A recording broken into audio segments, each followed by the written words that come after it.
Hi, I'm Linda, Teen Librarian at the Traverse Area District Library, and today we are going to work on string art. So if you haven't got your craft kit yet, stop by the Traverse Area District Library on Woodmere or East Bay branch and pick up your kit, and then let's get crafting. So in your kit, you're going to find a piece of wood. The first thing you need to do is take a look at the wood and decide which side is the prettiest. I'm thinking I like this side the best. So whichever side you like the best will be the face of your string art. Your first step is to make it a little nicer. We're going to do that by sanding. So you have 2 grits of sandpaper. This is 60 grit, and this is 220 grit. The number of grits is in relation to how many little bits of sand are on the paper.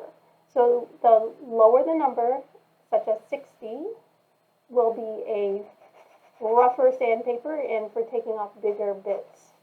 The higher number, 220, is to smooth it and polish it. And these are finer bits of sand, and there's a lot more per square inch. So take your sandpaper, your heavy 60 grit sandpaper, and go over all the rough edges from where we cut it.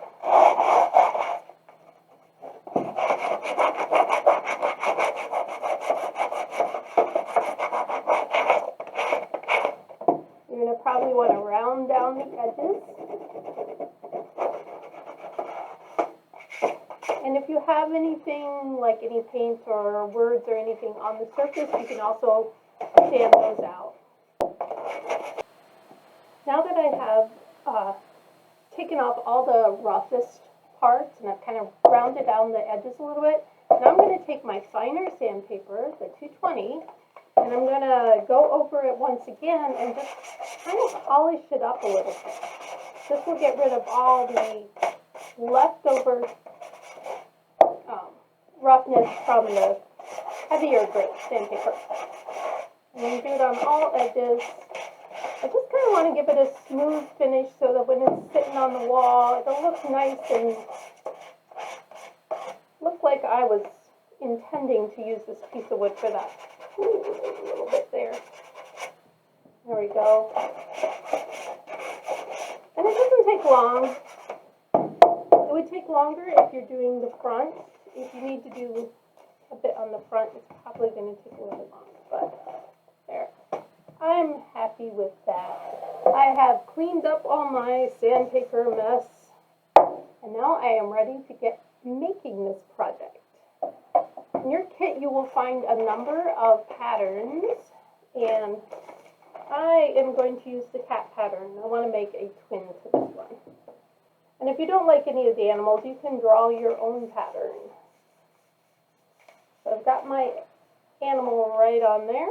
This is where I'm going to put her. And grab your nails and your hammer. This came with your toolbox, which you picked up at the beginning of summer. If you didn't get one and you don't have access to a hammer at home, then stop in and we'll see what we can hook you up with. So, first thing I'm going to do is put in at least one nail to hold the picture right where I want it. Now these are small little tack hammers. They're not intended for heavy jobs. And if you hit your fingers with these little things, it's not going to hurt at all. So what I'm doing is I'm taking these nails and I'm going to hammer them in about halfway. So you find your spot, you hold it there for a couple of swats, and then hammer it in halfway. Now, if you can see what I'm doing here, my nails are kind of like going sideways. So I'm going to take my hammer and I'm going to adjust them by hitting them to the side and straighten them out there. There we go. You're going to do this all the way around, and you want to pay special attention to any time the pattern goes in or out, because you want to make sure you hit both any of those little divots or points out, because you're going to be wrapping. Get my pattern straight. Even with two, it's not straight. Let me get another one in here.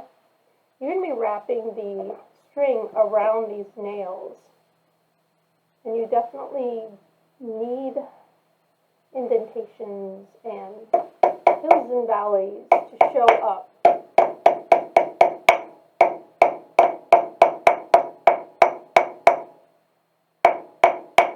Whenever you're hammering, you're going to get a lot more power if you pull back and hold the hammer at the end. This is true with a full-size hammer or a tack hammer.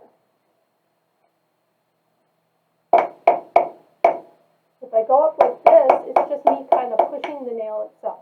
So if you hold back and just swing down, see how much faster it goes in, even though I don't have as good a vein.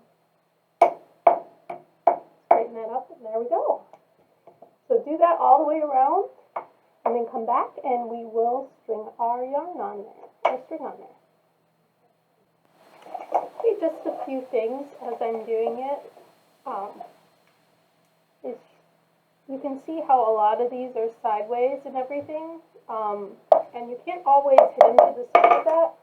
So if you have this kind of hammer, then you have a needle nose pliers that came in your kit, and you can just move some of them around with that.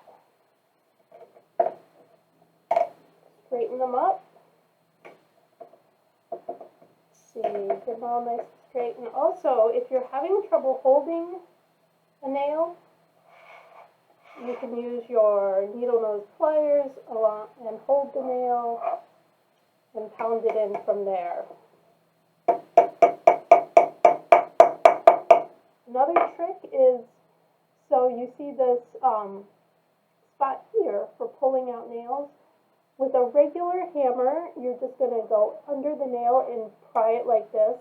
But these hammers, these tack hammers, were not designed to do that. So if you have a nail you want to take out, so like I have this one here that's the wrong kind, you grab it with your needle nose pliers, squeeze on, and then just use leverage, like rock it back on the wood to actually pull it out.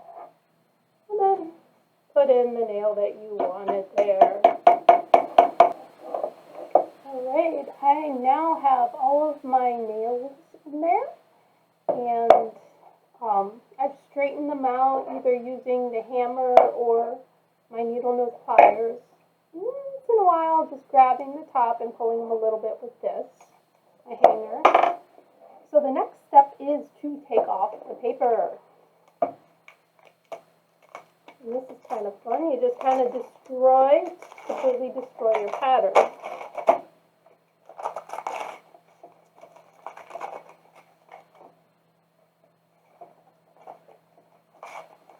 Almost out. There we go.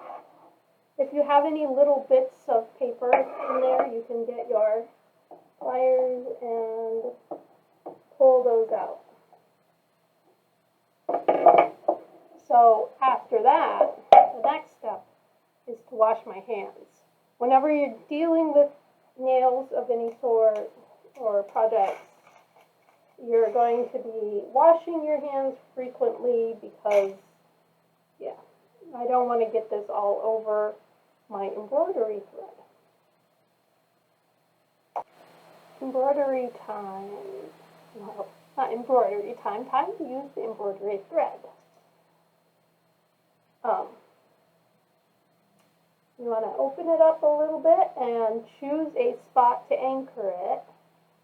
So to anchor your thread, tie yourself just a little loop. Put it on one thread on some place where you want to start. Pull it tight and knot it. So you just tie it twice. When we get to the end, we're probably going to snip this off, but for now, we're going to just weave our thread around. Alrighty, I have it tied off here. And now what I need to do is weave the embroidery thread around the nails. You want to get the outline of all these nails, plus you want to go back and forth through the center of the body. You can just do this randomly, or you can create a pattern. I kind of like to do a bit of a pattern, but not too much. When you're doing it, you're going to want to pull it tight.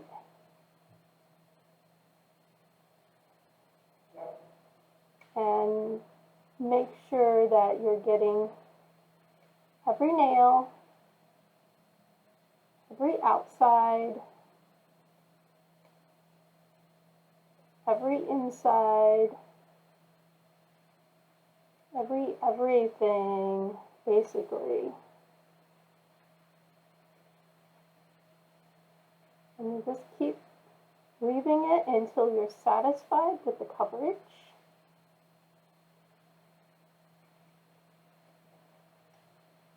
And you see how that's just kind of making this nice little X pattern around the nails.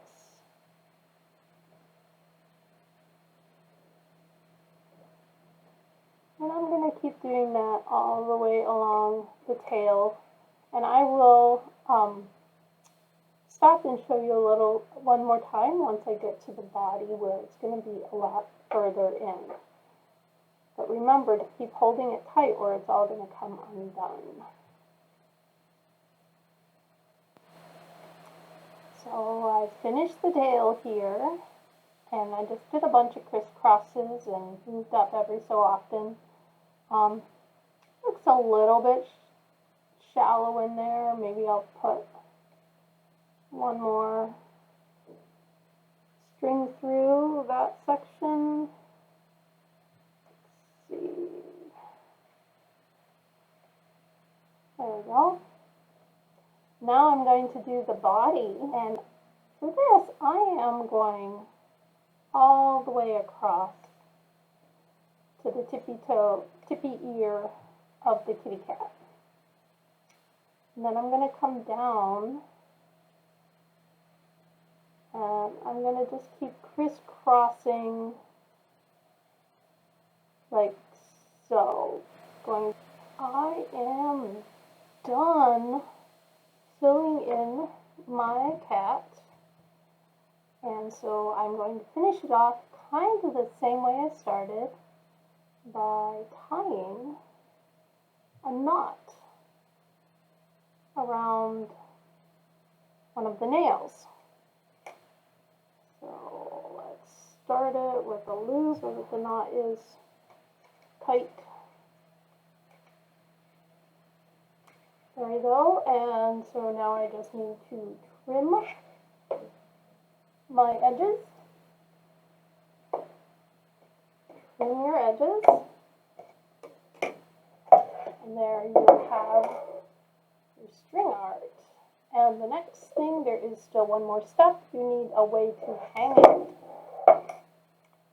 So turn it over, making sure you know which side is the top, and find the center.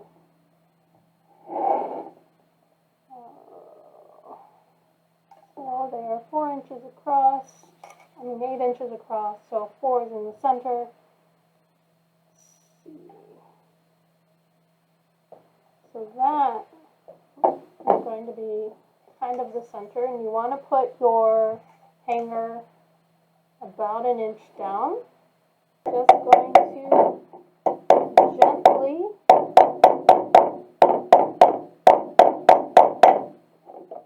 hammer this in.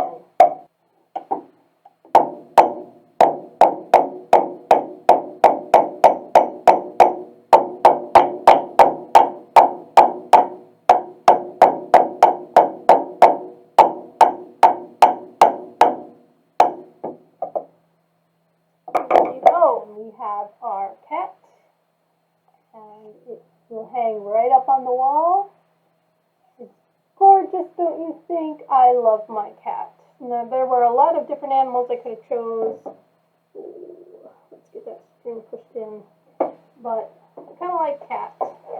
So now I have 2 cats. I hope you had fun making it, and come back for next week's craft.